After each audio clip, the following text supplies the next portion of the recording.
नमस्ते साथियों। आज सावन का पहला सोमवार है। इस पवित्र दिवस पर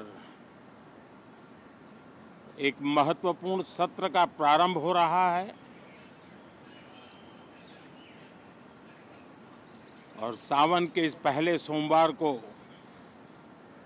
मैं देशवासियों को बहुत बहुत शुभकामनाएं देता हूं।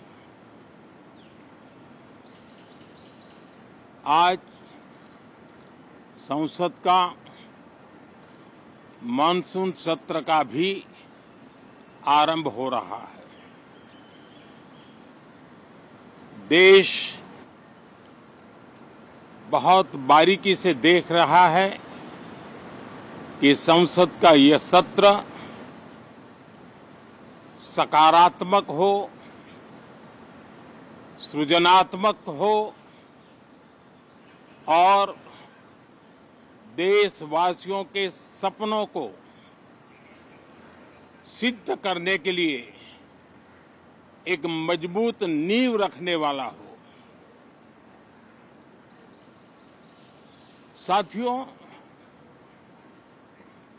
भारत के लोकतंत्र की जो गौरव यात्रा है उसमें ये एक महत्वपूर्ण पड़ाव के रूप में मैं देख रहा हूं। व्यक्तिगत रूप से मुझे भी, हमारे सभी साथियों को भी ये अत्यंत गर्व का विषय है कि करीब 60 साल के बाद कोई सरकार तीसरी बार वापस आए और तीसरी पारी का पहला बजट रखने का सौभाग्य प्राप्त हो। ये भारत के लोकतंत्र की गौरव यात्रा की अत्यंत गरिमापूर्ण घटना के रूप में देश इसे देख रहा है। ये बजट सत्र है। मैं देशवासियों को जो गारंटी देता रहा हूं, क्रमशः रूप से उन गारंटियों को जमीन पर उतारना, इस लक्ष्य को लेकर के हम आगे बढ़ रहे हैं। ये बजट अमृतकाल का एक महत्वपूर्ण बजट है। हमें 5 साल का जो अवसर मिला है, आज का बजट हमारे उन 5 साल के कार्य की दिशा भी तय करेगा और ये बजट 2047 जब आजादी के 100 साल होंगे तब विकसित भारत का जो हमारा सपना है, उस सपने को पूरा करने की मजबूत नींव वाला बजट लेकर के हम कल देश के सामने आएंगे। हर देशवासी के लिए एक गर्व की बात है कि भारत बड़ी इकोनॉमी वाले देशों में सबसे तेज गति से आगे बढ़ने वाला देश है। गत 3 वर्षों में लगातार 8% ग्रोथ के साथ, 8% ग्रोथ के साथ हम आगे बढ़ रहे हैं, हम ग्रो कर रहे हैं। आज भारत में पॉजिटिव आउटलुक, इन्वेस्टमेंट और परफॉर्मेंस एक प्रकार से अपॉर्चुनिटीज की पीक पर है। ये अपने आप में भारत की विकास यात्रा का एक अहम पड़ाव है। साथियों, मैं देश के सभी सांसदों से, किसी भी दल के क्यों न हो, मैं आज आग्रहपूर्वक कहना चाहता हूं कि हम गत जनवरी से लेकर के हम लोगों के पास जितना सामर्थ्य था, उस सामर्थ्य को लेकर के जितनी लड़ाई लड़नी थी लड़ ली। जनता को जो बात बतानी थी बता दी। किसी ने राह दिखाने का प्रयास किया, किसी ने गुमराह करने का प्रयास किया, लेकिन अब वो दौर समाप्त हुआ। देशवासियों ने अपना निर्णय दे दिया। अब चुने हुए सभी सांसदों का कर्तव्य है, सभी राजनीतिक दलों की विशेष जिम्मेवारी है कि हमने दल के लिए जितनी लड़ाई लड़नी थी लड़ ली। अब आने वाले 5 वर्ष के लिए हमें देश के लिए लड़ना है, देश के लिए जूझना है, एक और नेक बनकर के जूझना है।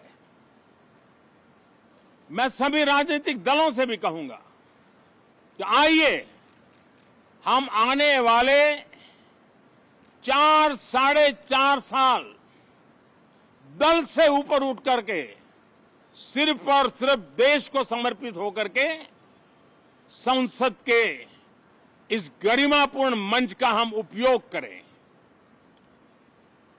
जनवरी 29 जब चुनाव का वर्ष होगा, आप उसके बाद जाइए मैदान में, सदन का भी उपयोग करना है कर लीजिए। वो 6 महीने जो खेल खेलने खेल लीजिए, लेकिन तब तक सिर्फ और सिर्फ देश के गरीब, देश के किसान, देश के युवा, देश की महिलाएं, उनके सामर्थ्य के लिए, उनको एम्पावर करने के लिए जन भागीदारी का एक जन आंदोलन खड़ा कर करके 2047 के सपने को पूरा करने के लिए हम पूरी ताकत लगाए। मुझे आज बहुत दुख के साथ कहना है कि 2014 के बाद कोई सांसद 5 साल के लिए आए, कुछ सांसदों को 10 साल के लिए मौका मिला, लेकिन बहुत से सांसद ऐसे थे जिनको अपने क्षेत्र की बात करने का अवसर नहीं मिला, अपने विचारों से संसद को समृद्ध करने का अवसर नहीं मिला, क्योंकि कुछ दलों की नकारात्मक राजनीति ने देश के संसद के महत्वपूर्ण समय को एक प्रकार से अपनी राजनीतिक विफलताओं को ढांकने के लिए दुरुपयोग किया है। मैं सभी दलों से आग्रहपूर्वक कहता हूं कि कम से कम जो पहली बार सदन में आए हैं, ऐसे बहुत बड़ी संख्या में हमारे माननीय सांसद हैं और सभी दल में हैं, उनको अवसर दीजिए, चर्चा में उनके विचारों को प्रकट करने का मौका दीजिए, ज्यादा से ज्यादा लोगों को आगे आने का अवसर दीजिए। और आपने देखा होगा कि पार्लियामेंट के नए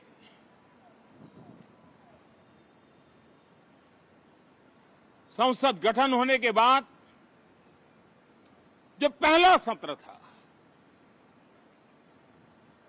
140 करोड़ देशवासियों ने बहुमत के साथ जिस सरकार को सेवा करने का हुक्म किया है देशवासियों ने, उसकी आवाज को कुचलने का अलोकतांत्रिक प्रयास हुआ।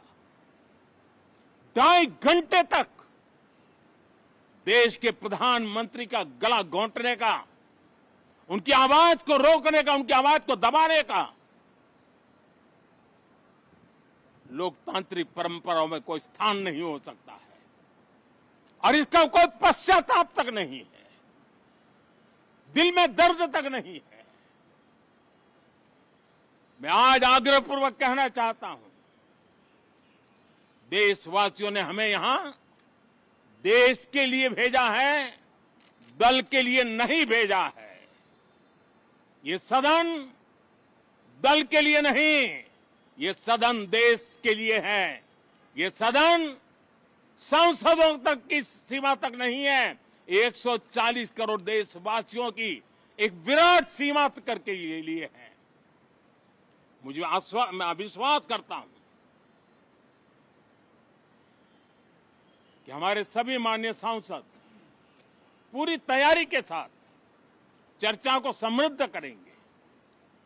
कितने ही विरुद्ध विचार होंगे, विरुद्ध विचार बुरे नहीं होते हैं, नकारात्मक विचार बुरे होते हैं।